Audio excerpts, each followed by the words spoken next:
yo. Raise your hands if you have questions for Josh, please. Raise the roof. Raise your right hand. I'll tell anything and everything and the truth.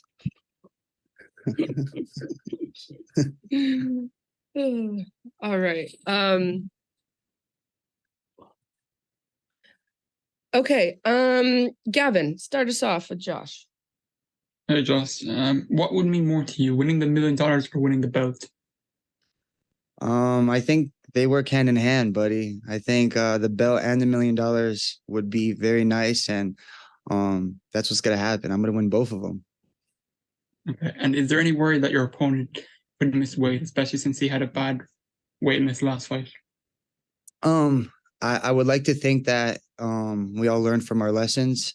I would like to think that maybe he had some personal issues or something. So yeah, I think he learned from the past, and I think he wants to win that million and a gold belt too. And he put himself in position to be here. So I would like to think that his weight's going to be on point. That's the version I have in my mind. I'm fighting the best Ty Flores. All right. Thanks. Good luck. Thank you, brother. Jonathan. Jonathan Ronlicon, 5 Reasons Sports. How you doing, my man? How you doing, man? I'm good. I'm good. Real quick, your shirt, what was the inspiration for it? This shirt right here? Yes, sir. Man, this is Avatar, man. Earth, Wind, Fire. I liked it when I was a kid, I just I like it. Now, which bending would you say is most like your fight style in the cage? Like the shirt, right? With bending? Correct. Which air bending, water bending, which one do you think is closest to your fight style? Man, I think it's a little combination of everything, I bring a little fire, a little water, a little earth, a little air, but for sure the fire. Got that Avatar ticket coming, man. Appreciate you, my man, and good luck in your fight. Thank you, brother. I appreciate the shirt comment. Jake. Hey, Josh, great to talk to you. Your fight week energy here is buzzing, not like every other fighter we talk to who's weight cutting and not looking forward to getting into a cage. So where does that come from, man?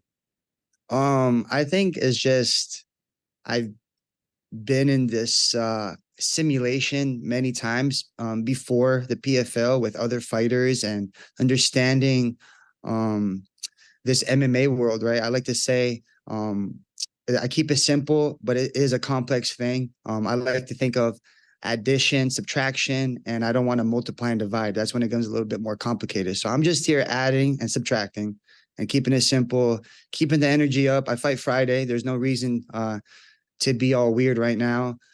That's not who I am. I've never been like that. This is my dream, man. So I love it. I'm enjoying everything. 8 first-round finishes in your career. Are you looking to slow that pace now that the points don't matter, or are you going to bring that firebending out?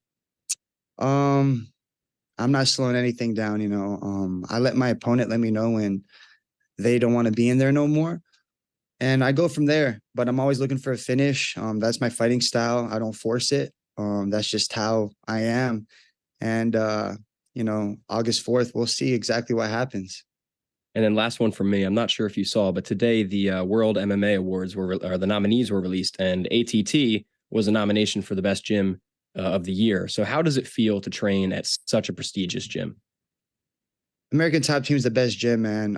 Hands down. The most takeaway that I get from it is that there's no such thing as false sense of confidence there.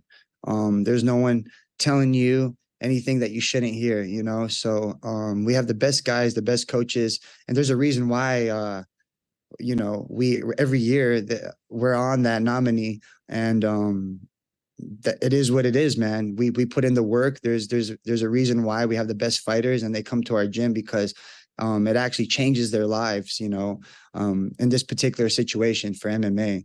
And I've seen it change other guys' lives outside of the MMA world. We're a big family. We keep everything close. We're tight. And that's just with years and years of experience being around. Thanks, Josh. Thank you. Patrick. Hey, Josh, this is Penn McCoy from Combat Sports UK. How you doing today? How you doing? Doing very well, man. Something that I've noticed doing these media days for every one of your fights this season is your confidence and your swagger on fight week. Talk to me about where you get that confidence from, especially now going into the playoffs where a lot of fighters will maybe start to feel the pressure, maybe wilt a little bit. I feel the pressure just like they do. It's running through my head, just like they're thinking about it. But it's inevitable, man. It's gonna happen. You're gonna get locked in a cage, and you're gonna fight another man, and he's gonna try to take what you want, and you have to take what he wants. And as crazy as that sounds, that's what we signed up for. So I think when I sign these contracts, I understand what I'm doing when I sign them. And sometimes people don't realize what they sign till they get to fight week. And that's just not me. This is my life. Sometimes I think if this wasn't my life, I don't know what the hell I'd be doing. So I'm happy that I'm here. I'm happy that this is my moment. And man, let's get after it. It's fight week, right? This is the most important chapter of my life. And after Pantoja's big win over Brandon Moreno, we saw him get a key to the gym. I'm wondering, do you think if you win here, you win the belt and you win the $1 million, ATT might give you a key to the gym? For sure. They better put my belt in some sort of in that little glass box, and I better get a photo up there or something. I do have a key to the gym though, but just to add more dramatic to your question. But yeah, no, I would hope that I make a big impact on the gym. And I've been with ATT since the start, so this is a very honorable thing for me to be fighting with them on my back, them on my shorts. They're my team. ATT is my family, man. ATT for life, always for life, always for life. And last one from me, if you win this fight, you're in the finale, and across from you in the bracket is a big fight between Martin Hamlet and Impa Kasanganay. Who would you prefer to fight in the final? It would be a rematch with Hamlet or a new person in front of you? To be honest, and I'm not saying this in a mean way or anything, I really don't care who I fight. I know Martin wants to get his rematch with me. I know Impa's a new guy, and he could change his life. At the end of the day, we're ready to fight Hamlet again or Impa. Does not matter. I think they have to figure that out. And they got to see which is the better guy that night. Love it, man. Good luck. Thank you, bro. Madi. Hey, Josh, this is Madi from WizDoes Media Coverage. What's this is your up, second man? time in the PFL playoffs. I'm doing good, man. How are you doing? Great. Thanks for asking. This is your second time in the PFL playoffs. What improvements would you say you've made to your game over the past year? Just little adjustments, man. Just realizing the position I'm in, realizing that I'm not going to do this forever. I'm 30 years old. I like to stretch to about 42, but only God knows exactly when the route ends for this. I just know I'm not going to do it forever. And I think that was a big part of my mentality and maturing and understanding that I'm not doing this forever. And I want to have a family. I want to do great things with my life. I want to help my family, help my mom, help my dad. A lot of my family is from Brazil. I want to make them feel proud about, Josh Silveira and who he was as a man, as a fighter. And I think this is the beginning chapters of that process that I want to go through, and that loss might have been the biggest benefit of my life. And, it's crazy how life works like that. But yeah, man, it definitely made me think of things differently. Obviously, I didn't go crazy and shave my head and start listening to rock music or something like that. Something dramatic. I just knew I just had to make a little bit of adjustments to realize, man, you're in position to not just be a world champion, but win $1 million, and I'm a happy person already. Just $1 million would be make me a little bit more happier. So yeah, man, just this is the opportunity that I'm in, this is a lifetime opportunity. Absolutely. And you touched a little bit about helping out your parents and the $1 million. Speaking of the $1 million, what would be the first thing you'd buy with the $1 million if and when you win that tournament? I think the first thing I'm gonna buy is a piece of property or help my mother pay off her condo she has. But it's gonna be something towards a home, something towards a property, something where we could be comfortable as a family. For myself too, I have great parents and I have great friends and family where I've always been bouncing around everywhere. Everyone's that's been around me, they believe in me. It's just giving back to them, man. It's hard to deal with a fighter, you know. We're fighters. We're hard to deal with. You know, we get selfish at times. So I think it's important just to give back and have them appreciate my success too. And last but not least, we talked about this last media event, but not a Mystic Mac prediction, but can we get a Mystic Kania prediction for this matchup? A Mystic what? Kania? The Mystic Konia prediction. Oh, your Konia. nickname. Oh, Yeah. the predict Konia. You got to throw the accent in there, man. Konia. I got you. Konia, man. Konia's gonna look for the finish, but we're just gonna do what we always do, man. Obviously my fights end fast, but I'm always ready for that 15-minute war. I'm ready to go swim to the deep end or ready to walk through the fire, however you want to see it. And let's see who could withstand the pressure, withstand the heat, who could stay down there in the water, you know. And I think the finish is coming, man. I think Ty has a hard time dealing with technical people.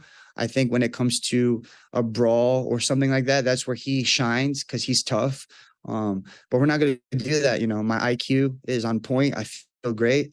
And I think we're going to get a finish here, man. If not late in the first, probably early in the second.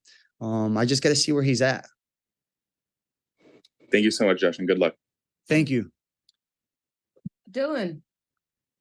Hey, Josh, Dylan Napoleon with New England MMA. Speaking of ATT, how is the camp and who have you been working with to give you similar looks as Ty's? So for PFL specifically season, we try to keep the camp simple. Obviously, the goal is to fight healthy, the best shape that we can be in without being hurt. Obviously, my father, Conan Silveira, he runs my camp. There's things that sometimes I don't feel like doing or things that I don't think I should do, but he knows, he's been here before. So I let my dad take over 150%. Now breaking down like to the partners and stuff, there is this regional guy. He's had like 2 or 3 pro fights. His name's Lucas Cortez. Big shout out to him. Lucas has been helping me day in and day out. He has basically been part of my camp for a long time now, and he's a great kid. Watch out for him in the uprising scene in the regional market. But yeah, it's been me, Lucas Cortez. I've been working with Austin Vanford a little bit, Dalton Rasta, and a couple of other heavier guys. But we just kept it simple, man. It's just about getting here on fight night, healthy, fight week, staying healthy, keeping my mind cleared, keeping my body feel good, and limiting the injuries. Because you always come here with a couple bings and cuts and whatever, you know. So just staying healthy, man. All right. Oh, go ahead, Dylan. Did you have a follow-up? No, that's it. Okay, thanks, Dylan. Jay Christian, last question, please. Konita, how are you, sir? How you doing? I like that. I'm doing all right. I mean, I'm sure Andy Shepard should announce you as such, right? But still, though, Jay Christian Gary at Focus Fights Audio, just got a couple questions for you, and then we'll move on. And first of all, when it comes down to your fight against Ty Flores, let's just think about this. You've been going on a tear since joining the PFL, while Flores, he's just basically been getting by. do you see this fight as an easy fight, or do you see this fight as something of a true test, considering that we're now in the second season? Man, this is not an easy fight. This is a test against myself. It's always me versus myself in there. I respect Flores. I'm not going to take him lightly. He's been slipping through the cracks here and there. Crazy season. But I don't take, that's the past. August 4th, a new fight day. I'm looking for the best version of Flores. I don't see this as an easy fight. I've been, pulling myself down to the middle ground to be humble. And that's how I am. I'm gonna treat him like I treat everyone else. I'm gonna treat him accordingly. This is just a fight game, man. For me to think this is an easy fight, for me to think, he doesn't make weight, he's lazy or whatever. This is what's people been telling me. Of course I listen, but I'm not treating it like that. I take Flores just as serious as anyone else. I've been here before. I've lost here before. I don't want to lose again. So you're gonna see the best version of myself, and if Flores comes the best version of himself, so be it. I'm ready for this. And if he doesn't, that sucks for him, man. That sucks for him. I see. Second question I want to ask is, considering we all remember your father, Marcos Conan de Silveira, as the guy who lost to Sakuraba twice 26 years ago, do you feel, and I hate to basically push ahead, do you feel that if you win this tournament, it would be something like finishing the story? From the beginning. To be honest, my dad beat Sakuraba and they had to make him fight again. If you really want to start from the beginning, UFC Japan 1, sketchy things happen. But no, I think that's the story from the past. I think MMA was still trying to figure out what they're doing with the growth of the sport. This is a new story, man. This is a story where years of experience is on my back. And of course, this means a lot to my family, a lot to my father, but this is a whole new chapter for us. You know what I mean? Whatever happened in the past, it is what it is. My father did what he can for us. And as a fighter back then, it was a new sport. It was new to the world. So at the end of the day, this is a whole new chapter for us. And 150%, this would mean everything for us. And we're not done yet here. This is not the end of the story. This is just a beautiful chapter being written. Right. Of course. I mean, how could I forget? You and your father are very different people. I mean, especially considering the fact that your father helped build this sport. You're trying to inherit from it. Yeah. He's a pioneer, and every day I wake up, it's hard not to think, since I was a kid, my dad's a badass dude, and my dad's different than all these other dads that I've met. And it will always be like that. Even after I win the belt, after I win the million, after I'm done, we're both going to be old guys, barely walking, and he's still going to be a badass old dude. You know what I mean? He's over there. I had to give me the laser eyes, but he's always been my hero. He's always been my inspiration. I've always looked up to him, and regardless of his past and those weird fights that's happened, doesn't matter. Our lives are so correlated together that it's amazing, man. I like, sometimes I think, man, I do have a special life, but now I have a special dad incorporated in my life that understands this. My mother, she enjoys this too, but she doesn't understand it like my father. And for to have a father understand it the way that I understand it, knows me inside and out, knows how I think. He knows my deepest, darkest fears. So this is really, really good thing, man. To have a guy like him by my side. Exactly. And last question, and I promise it'll be over. But when it comes down to you rocking the Avatar shirt, you saying that you grew up watching Avatar: The Last Airbender. I Yeah. mean, when it comes down to that particular show, how much of it would you say helped mold your run into mixed martial arts that we're currently seeing? I think it's a pretty interesting show. Obviously, there's martial arts inside of it, and it was a great kids show. And shout out to Jaco Silveira, my brother.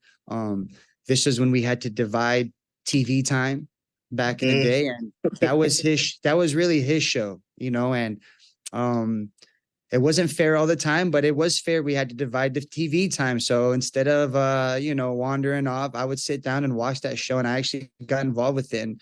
And Jacob would always explain to me exactly what's going on. And now that I, fast forward to 30 years or 20 years later, it correlates very well. The martial arts, the calmness that the Avatar had, understanding the different techniques, the missions that he had to do,